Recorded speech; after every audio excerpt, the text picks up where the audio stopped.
encore une fois merci beaucoup Mame Coumba tey dañoo toog fii pour waxtaan ci thématique boo xamante ne comme ni ma ko waxee dès l'entame ça concerne toute la jeunesse sénégalaise. Exact.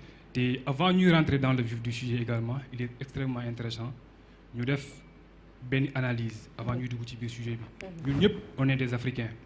En Afrique je peux dire que les pays qui composent l'Afrique dañoo comprendre que la société africaine et les jeunes par sa population c'est-à-dire jeunes yi ñoo ëpp ci population bi pays boo ci jël comme le Sénégal tey c'est la jeunesse qui occupe la place la plus importante donc moo taxoon en 2006 ñu mettroon en place une charte la charte africaine de la jeunesse le 2 juillet 2006 ci biir préambule bi ils se sont rendus compte que la plus grande richesse de l'Afrique c'est la jeunesse de sa population et par la participation pleine et active de cette jeunesse les Africains peuvent surmonter leurs problèmes moo tax ñu mettre en place charte boobu noonu ci biir charte bi également mu am ci benn article boo xamante ne l'article 11 dañoo ne tout jeune a le droit de participer librement à toutes les activités de sa société ñu ne également les États parties doivent permettre à ces jeunes-là d'avoir accès aux instances de décision donc ban jeune la ñuy waxal tey avant ngay wax ci sujet bi tu dois préciser d'abord c'est quoi la jeunesse. Exact. C'est quoi un camp politique également c'est quoi un principe comme ça nga mun a permettre ñi lay seetaan ñu comprendre de quoi il s'agit. moo tax nag ma bëgg nga wax ma la mooy camp politique. Merci beaucoup. Principe.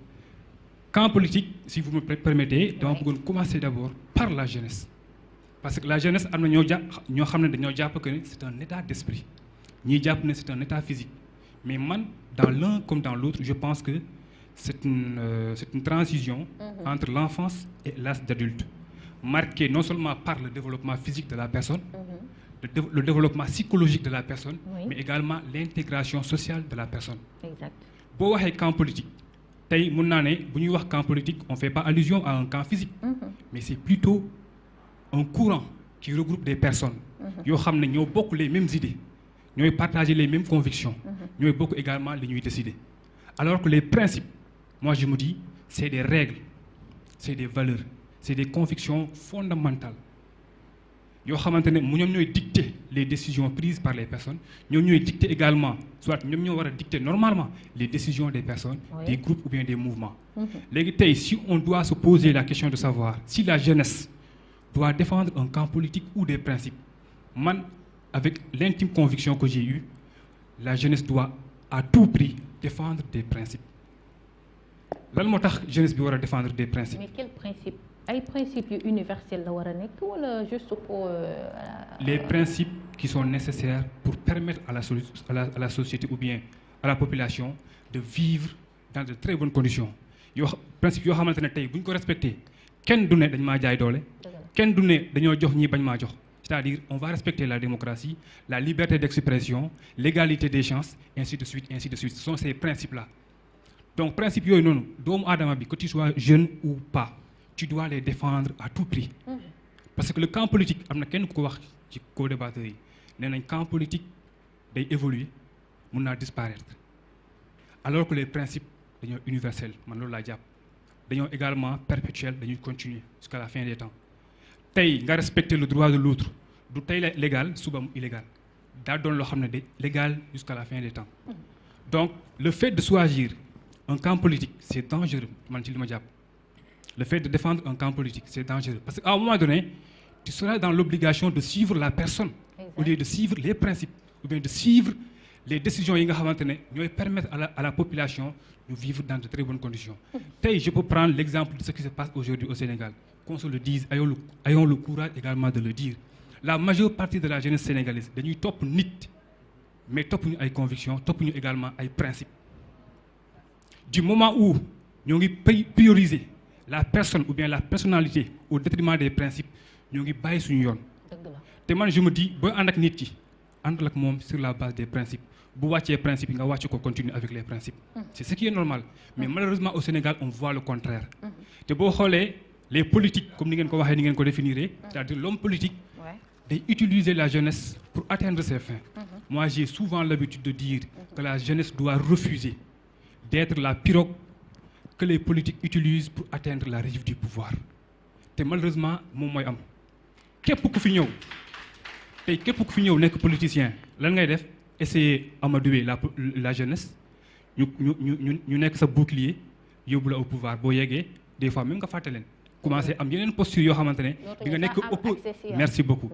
nga commencé changer posture te booy topp ay principe tey politicien bi même bu nekkee dans le pouvoir ou dans l'opposition da nga koy suivre sur la base de ces principes là su wàccee nga wàcc ko c'est ce qui est normal malheureusement au Sénégal on voit que la majeure partie de la jeunesse j'ai pas dit nag ñoom ñëpp mais la majeure partie dañuy topp la personne au détriment des principes te boo xoolee comme ni ma ko waxee léegi si vous me le permettez les politiciens nee naa dañuy utiliser la jeunesse docteur Abdourahmane Diouf mi nekk actuellement ministre de l'énergie et du pétrole daa am benn livre bu mu bind tuddee ko de la concurrence à la concordance ci biir livre bi moom mu ngi préciser carrément que la jeunesse moom mooy nekk instrument bi nga xamante ne moom moo ko bind ci biir livre bi la jeunesse mooy instrument bi nga xamante ne moom la les politiciens di utiliser pour satisfaire ou bien servir leurs ambitions ou les manœuvres politiques égoïstes moom en tant que politicien il reconnaît que ñoom dañuy utiliser la jeunesse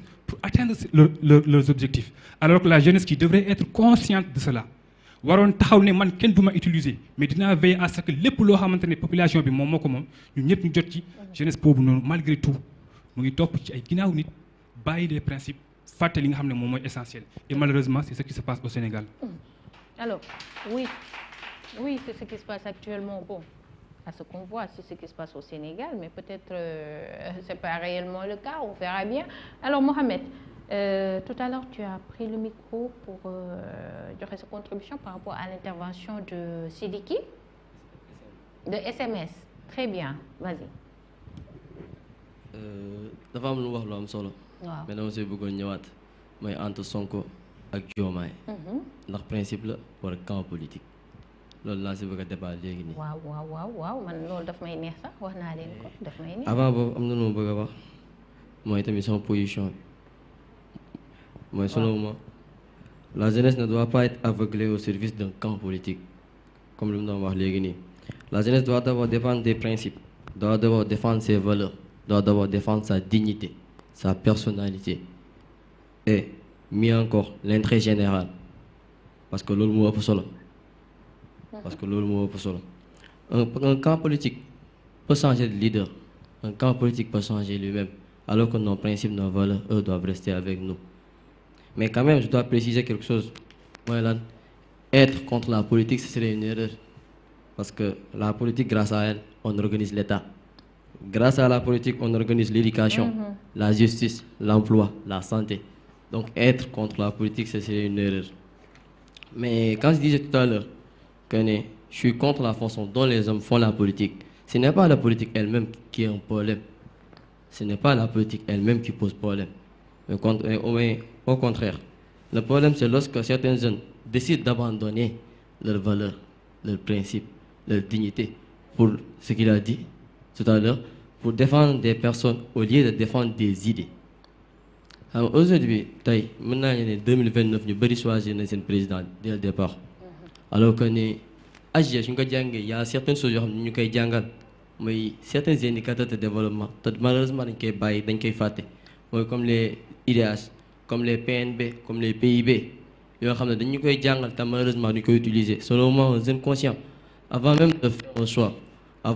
de faire un choix que ce soit Sonko, que ce soit Diomaye, que ce soit même mon père qui est à la maison, avant même de faire un choix, parfois, il serait important, il serait essentiel de prendre son téléphone, d'entrer sur Google, de faire réellement des recherches sur réellement président yi nekk actuellement, ce qu'ils sont en train de faire. Est-ce que ñu ngi avancer le dëkk bi? Est-ce que dëkk bi dafa taxaw? Est-ce que dëkk bi dafa dellu ginnaaw? Parce que je le dis haut et fort souvent, le choix ça se regrette pas, le choix ça s'assume. C'est ça. Le choix, ça ne se regrette pas. Le choix, ça s'assume.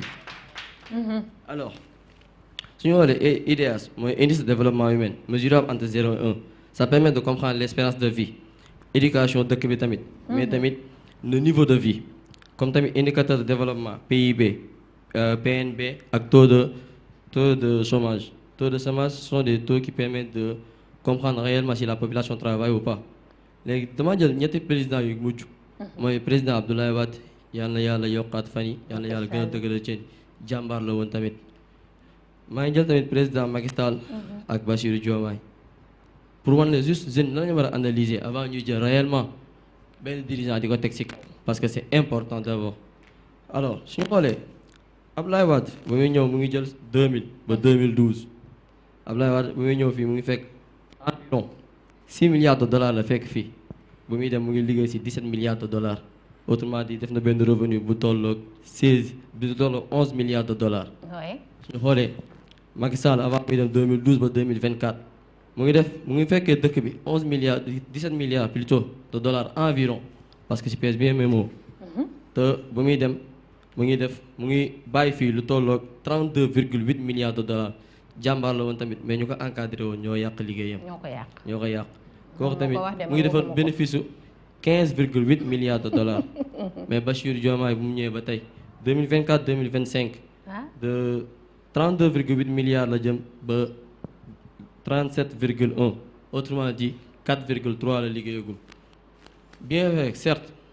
demaguñu fa c'est normal. certes c'est normal parce que. demagul deuxième mandat am certes c'est normal parce que demagul deuxième mandat am. certes c'est normal parce que mu ngi doog a débuté mais amaana na am na yenn base yoo xam su ko teeloon def amaana na mën naa doubler ñi ñëpp mais à la place souvent de se concentrer sur nit ñi. sur père de famille lu ñuy nekk mais ñoom dañ ne dañoo fekk dëkk bi sous-sol. dañoo fekk dëkk bi sous-sol c'est vrai mais malheureusement. 4e sous-sol sax lañu wax. mais malheureusement la ñu war a laajte sous-sol boobu noonu ñu ko fekk est-ce que sous-sol boobu ñoom tamit jéem nañu ko see génne. waaw parce que ñun dañ leen fal pour ñu yóbbu ñu premier. mais à la base sax dañuy toog di critiquer. wala rez-de-chaussée au moins. critiquer laa gën a gis que toog di liggéey. si ñoom yow gëmoo ñoom liñ nekk. man gëm naa ko certes mais dama ne wax ji. est-ce que yow avant yaa ngi doon yaa ngi doon. si pas participer mais yaa ngi doon gëm partager seen ay principes. si Sonko. Sonko. Disons que j'ai discuté même avec ma famille. J'étais en querelle souvent avec eux. Oui. Parce que je me disais souvent que nous nous comprendre, mais nous comprendre réellement que c'est Sonko qu'il nous faut. Mais aujourd'hui, avec tout ce qui s'est produit, avec Abdoulaye Ba, avec tout ce qui s'est produit, je me dis carrément, est-ce que ce ne sont pas seulement des paroles? Des paroles? Est-ce que réellement, moi, qui question vous dire, je suis tout ni. Moi, là, gannaaw fekkee jëm nañu wax ay PNB PIB bu xool carrément ndax dëkk mi ngi avancé wala avancé wul dañuy ñëw si kii bi lu mu wax léegi nii. Seulement beaucoup de jeunes s'insultent, se discutent pour des politiciens qui peuvent finir par se réconcilier. Mais la question de Sonko et Diomaye, c'est une question vraiment très pertinente. Mais réellement, est-ce qu'il y a opposition entre eux? En de première vue, quand on l'a tient ndax Sonko Diomaye opposition am na si lu la ñu wax am na lañ la ñu wax mais Madara aussi wa dans Naruto disait souvent Cherankatu Manga ma leen nuyu de passage, toute lumière comporte une part d'ombre. Il n'y a pas d'exception à la règle. En wolof on dit souvent aussi de chaque jour li ñuy gis mooy dëgg. de chaque jour tamit li ñuy dégg mooy dëgg. yow da nga ñu bëgg a dugal suñu xel yi ay doute que ne ñoom ñaar voilà quoi ça va quoi dañuy nax nii rek wala. dama di que loolu nga ñu bëgg a dugal suñu xel. dama di que discute mën naa am. discute mën naa am certes mais waruñoo écarter possibilité bee. complot. complot mën ko tuddee complot. c'est pas dans leurs intérêts ça. mën na ma ko tuddee complot mais mën naa kaa tuddee neneen. nan mooy lan dinaa ci ñëw léegi. soo xoolee lu tax ma ne discussion mën naa am seen biir parce que en droit on dit tiers mooy il l'intervention d'une personne boo xam ne bokk ci dara. ñoom ñaar mën nañoo toog foo xam ne médiatiser amu fa ñu waxtaan seen waxtaan te kenn xamul. tey si on dit y a certaines choses qui se disent comme quoi diviser pour mieux régner mais peut-être aussi Pastef ñu xool ci biir ndax Pastef yëpp waa Pastef lañ wala ndax Pastef yëpp amuñu yàq. dafa am ñu. ma ne ndax Pastef yëpp Pastef la wala ndax Pastef yëpp amuñu yàq ci biir Pastef. xam nga tey soo diviser. waaw ñu faraloon kii Sonko mu ñoo dem Sonko ñu faraloon Diomaye mu ñoo dem ci Diomaye. man dañuy mais ñu nekkoon ci suuf gisuma leen. ñu nekkoon ci suuf ma ne ñu nekkoon ci suuf. oui c'est pas grave oui. ouais. Mais je me dis, en fait, ce que je suis en train de dire, c'est juste oui. Ce que je suis en train de dire, c'est juste que de façon simple et claire, que de chaque jour, nous avons de façon simple et claire, que de chaque jour, nous avons parfois, nous avons divisé pour mieux régner. Autrement dit, opposition, nous avons de façon simple, supposition, nous avons Diomaye. dëgg la. suñ ko jegee en fonction de ça mën naa identifier réellement la mooy opposition bi. très bien léegi su boobaa